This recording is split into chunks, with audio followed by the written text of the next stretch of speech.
क्या लिख दिया है, क्यों लिख दिया, ये क्यों कर रहे हैं ये सब। ऐसे ही कंटेस्टेंट की ज़रूरत पड़ती है उन लोगों को। और मैं मम्मी के साथ ही आई थी बॉम्बे, तो मुझे मेरी मम्मी का फुल सपोर्ट मिला है हमेशा से। और हो जाता है जब हम फैमिली की तरह रहते हैं एक सेट पे महीनों तक। और मैं बहुत फूडी हूँ, मुझे अच्छा अच्छा खाना खाना बहुत पसंद है, नई नई डिशेस। जितना मुझे खाना खाना पसंद है उतना ही खाना बनाना भी पसंद है। मुझे बहुत अच्छा लगता है मैं खाना बनाऊं और लोगों को खिलाऊं, अपने हाथों से बनाऊं और उन्हें सर्व करूं। मुझे बहुत अच्छा लगता है। मेरे घर कोई आता भी है तब भी मैं बिना खाना खिलाए नहीं भेजती हूँ। वो है ना, खाना खा के जाना हो। बस वही है मेरा सीन कि खाना खा के जाना। और मैं खुद खाना बनाती हूँ और मुझे बहुत अच्छा लगता है खाना बनाना भी और प्यार से लोगों को खिलाना भी। लेकिन जब चाहत इतना मेहनत करके कोई खाना बनाता है, लेकिन उसके बाद भी अगर सामने किसी ने उस खाने में नुक्स निकाल दिया, मुझे तो बहुत गुस्सा आता है। मैं अपना बता रही हूँ, आपका क्या सीन होता है? देखिए, अगर वाकई खाना बनाते समय कुछ गलती हो गई है, नमक ज़्यादा हो गया है या मिर्च ज़्यादा हो गई है या कुछ भी कमी है, तो मैं गुस्सा नहीं करती हूँ। मैं कोशिश करती हूँ कि अगली बार जब मैं उसको बनाऊँ तो मैं वो गलती अपनी सुधारूँ, और नेक्स्ट टाइम जब मैं बनाऊँ तो कोई कमी ना हो, सब कुछ बहुत परफेक्ट और बहुत अच्छा बने। चाहत, आपने काफ़ी काम किया, इससे पहले भी कई शोज़ में काम किया आपने। अब तक का आपका एक्सपीरियंस कैसा रहा इस इंडस्ट्री में? एंड क्या कभी ऐसा हुआ कि आप किसी सेट पर अनकंफर्टेबल हुए हो, किसी की बात बुरी लगी हो, एंड क्या आपने आपके लिए स्टैंड लिया हो? देखिए, जितने भी शोज़ मैंने किए हैं सबसे कुछ ना कुछ मैंने सीखा है। एज एन एक्टर मैं ग्रो हुई हूँ, धीरे धीरे काम सीखा है और चीज़ों को समझना सीखा है, सेट पे कैसे रहना है वो सीखा है, एक्टिंग सीखी है। और हो जाता है जब हम फैमिली की तरह रहते हैं एक सेट पे महीनों तक, या हम डे नाइट किसी के साथ रह रहे हैं, तो थोड़ी बहुत ऊंच नीच खटपट हो ही जाती है, क्योंकि हम एक फैमिली की तरह होते हैं। तो ऑफ कोर्स मुझे बुरा लग जाता था कभी कभी किसी किसी की बात, पर कोई बात नहीं, मैं खुद को समझा लेती थी, इट्स ओके, शायद मेरी ही गलती थी, मुझे ध्यान रखना है, नेक्स्ट टाइम से ऐसा बोलना नहीं है, या नेक्स्ट टाइम से मुझे एक्सपेक्टेशन नहीं रखनी है, उम्मीद नहीं रखनी है कि किसी की वजह से मैं दुखी हो जाऊं। जीना इसी का नाम है। हम सीखते हैं, आगे बढ़ते हैं, काम करते हैं, और जितना हम काम करते जाते हैं उतनी नई नई चीज़ें हम सीखते जाते हैं, और हम इम्प्रूव होके एक बेहतर इंसान बनते हैं। जब हम गलतियां करते हैं और हम गलतियों को सीखते हैं तो अपनी उम्र के अनुसार हम एक बेहतर इंसान बनते जाते हैं। मैंने अक्सर देखा है, सेट पर भी देखा है चाहत, आपको आपको अगर कोई चीज़ दी जाए ना, आप उसकी रिस्पॉन्सिबिलिटी बहुत अच्छी तरह निभाते हो। आइदर मैंने वो स्क्रिप्ट का देखा है, आपने अगर स्क्रिप्ट भी आपको मिला है तो वो मतलब वो चीज़ें रटते रहना कि आपसे कोई गलती ना हो जाए, आपकी वजह से किसी को ज़्यादा मेहनत ना करनी पड़े टेक्स में। बट आपको कब समझ में आया था कि हाँ यार, मेरी रिस्पॉन्सिबिलिटी बहुत ज़्यादा है खुद को लेकर, फैमिली को लेकर? कब आप समझे थे कि हाँ, मुझे बहुत लंबा घोड़ा बनना है, मतलब लंबे रेस का घोड़ा बनना है? एक्चुअली मैं जब बॉम्बे आई थी तभी मेरा था शुरू से ही कि मुझे हीरोइन बनना है, मुझे लीड करना है, मुझे टीवी सीरियल करना है और मुझे लीड करना है, मुझे हीरोइन बनना है। तो ये सपना मेरा हमेशा से था, और ऊपर वाले ने ये सपना पूरा भी किया। और रही बात घर की जिम्मेदारियों की, तो ऑफ कोर्स मैं बहुत लोअर मिडिल क्लास फैमिली से बिलोंग करती हूँ। जब मैं बॉम्बे आई थी तब हमारे पास बहुत ज़्यादा पैसे नहीं हुआ करते थे, तो एक ज़िम्मेदारी बचपन से ही, शुरू से ही मेरे ऊपर थी, पैसों को लेके, काम को लेके, परिवार को लेके।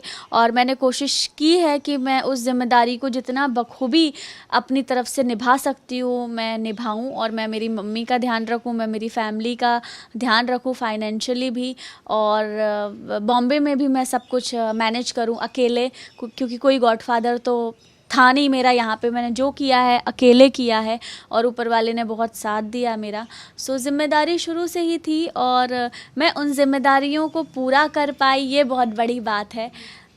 उसके लिए ऊपर वाले का बहुत बहुत धन्यवाद।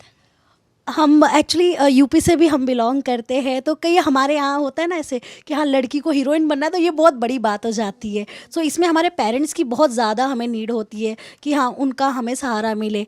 आपके मम्मी ने आपको कितना सपोर्ट किया है? बिकॉज हीरोइन बनना मतलब एक तो गॉड फादर नहीं होता ना, तो एक बहुत बड़ी बात हो जाती है कि कैसे जाना है, क्या करना है, बहुत सारी चीज़ें होती है। मम्मी ने कितना सपोर्ट किया आपका?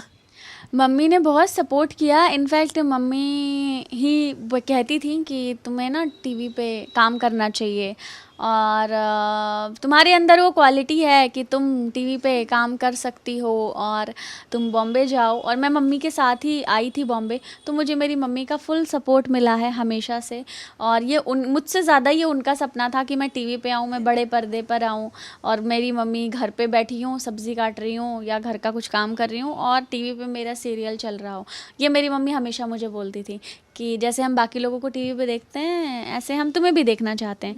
तो मम्मी का पूरा सपोर्ट था, मम्मी के सपोर्ट से ही, उनके साथ ही मैं बॉम्बे आई और फिर मेरा सफ़र शुरू हुआ। जब पहली बार मम्मी ने आपको स्क्रीन पर देखा था, फीडबैक क्या मिला था आपको? पहला सीरियल जो था मेरा 2016 में बालाजी का था, DD1 पे आता था वो शो, पवित्र बंधन, उसमें यश टोंग सर थे। तो वो मेरा जो पहला टीवी था उसमें मम्मी ने देखा टीवी पे DD1 पे, अच्छा लगा, खुशी हुई कि अरे वाह, चलो फाइनली एक सीढ़ी मिल गई है हमें अपनी मंजिल तक पहुंचने की, ऊपर जाने की। तो वो मेरी पहली सीढ़ी थी और उस शो से, मेरा पहला शो था तो मुझे कुछ नहीं आता था, तो सब कुछ मैंने उस शो से सीखा है और आगे जितने शोज़ करती गई सबसे कुछ ना कुछ सीखती गई, एक्टिंग में, अपने काम में। चाहत, आपने बताया कि आपका कोई गॉडफादर भी नहीं था, बट जब आपको पहला इसमें प्रोजेक्ट मिला, उसके लिए आपने कितने ऑडिशंस दिए थे, कितने रिजेक्शंस झेले थे?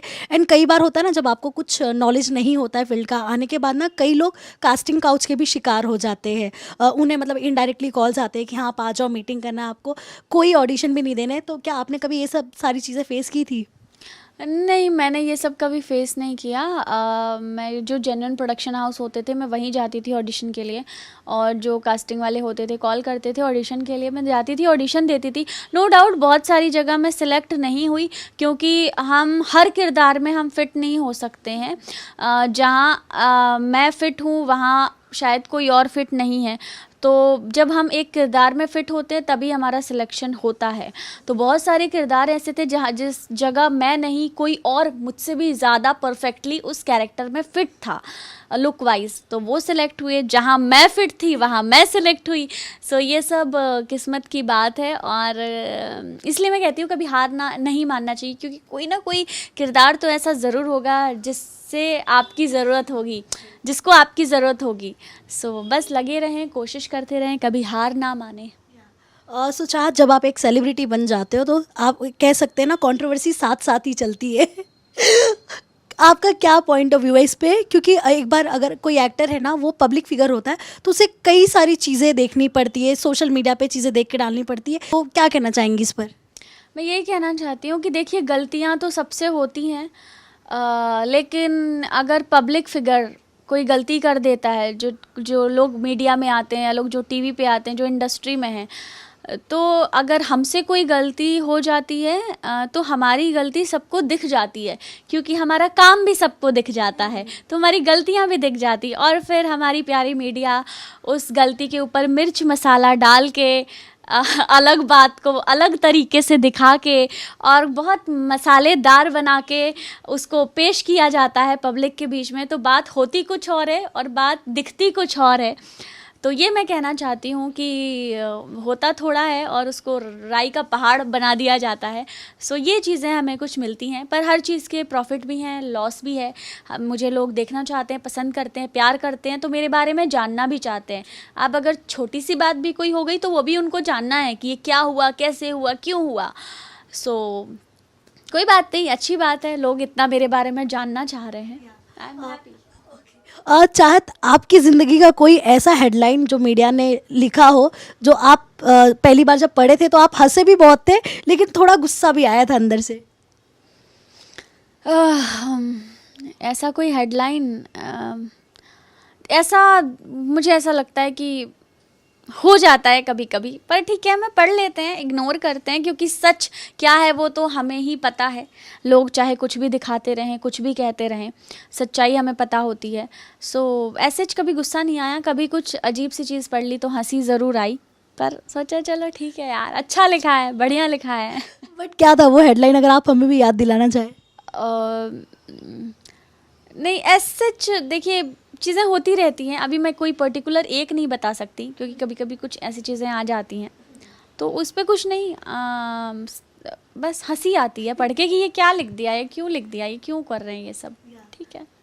ऑल्सो चाहत, आपका नाम बिग बॉस से काफ़ी जुड़ रहा है, बिग बॉस 18 से हर रोज़ एक नई हेडलाइन आ रही है, क्या कहना चाहेंगी, क्या सच में आप घर के अंदर जा रही हैं?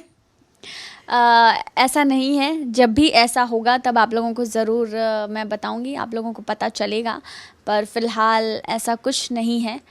यही कहना चाहती हूँ। और पता नहीं ये कैसे ये न्यूज़ आ रही है, क्यों आ रही है, कहाँ से ये न्यूज़ आ रही है, आप लोग ही ला रहे हैं ये न्यूज़। बट चाहत बिग बॉस मटेरियल है या नहीं? बिकॉज जो चीज़ें उसमें होती है, खाना बनाना, टॉयलेट क्लीन करना, बहुत सारे झगड़े करना, अपने लिए खुद के लिए स्टैंड लेना, चाहत कर सकती हैं ये सब? हाँ बिल्कुल, मुझे लगता है कि मैं अपने लिए स्टैंड लेती हूँ, हमेशा मैंने लिया है, और मैं बहुत स्ट्रॉन्ग हूँ। स्ट्रॉन्ग होना बहुत ज़रूरी है। सो अगर मैं कभी बिग बॉस जैसे किसी शो का हिस्सा बनती हूँ, सो ज़रूर मुझे लगता है कि मैं वो डिज़र्व करती हूँ और मैं उस काबिल हूँ। जिस तरह से नोक झोंक बहुत सारी चीज़ें करनी है, वो सब के लिए भी आप रेडी रहेंगी अगर जब भी आप जाएंगी शो में? हाँ जी, मुझे कभी जाने का मौका मिला तो ज़रूर। मुझे लगता है कि मुझे चीज़ों को संभालना आता है और मुझे पता है कि कब क्या बोलना है, कब क्या नहीं बोलना है। सो ऐसे ही कंटेस्टेंट की ज़रूरत पड़ती है उन लोगों को। सो मुझे लगता है कि मैं बहुत स्मार्टली चीज़ें हैंडल कर सकती हूँ। अब तक का आपका फेवरेट सीज़न कौन सा रहा है? अब तक का फेवरेट मैंने जो थ्रू आउट कोई भी सीज़न मैंने पूरा एपिसोड 1 से लेके लास्ट एपिसोड तक मैंने कोई सीज़न फॉलो नहीं किया, क्योंकि मैं नहीं कर पाई, मैं शूट में बिज़ी थी, कुछ काम चल रहा है। पर ज़रूर मैंने कुछ कुछ क्लिप्स देखी हैं यूट्यूब पे और रील्स पे, तो पता है कि वहाँ होता क्या है। एंड सीज़न की बात करें तो मैंने कुछ एपिसोड्स जो देखे थे वो शिल्पा शिंदे वाले सीज़न के थे। वो सीज़न मुझे बड़ा अच्छा लगा था, क्योंकि उसमें हर एक इंसान, हर लोग के अंदर कुछ अलग, कुछ नई बात थी और हर कोई वहाँ एक कैरेक्टर था। तो वो सीज़न मुझे अच्छा लगा था।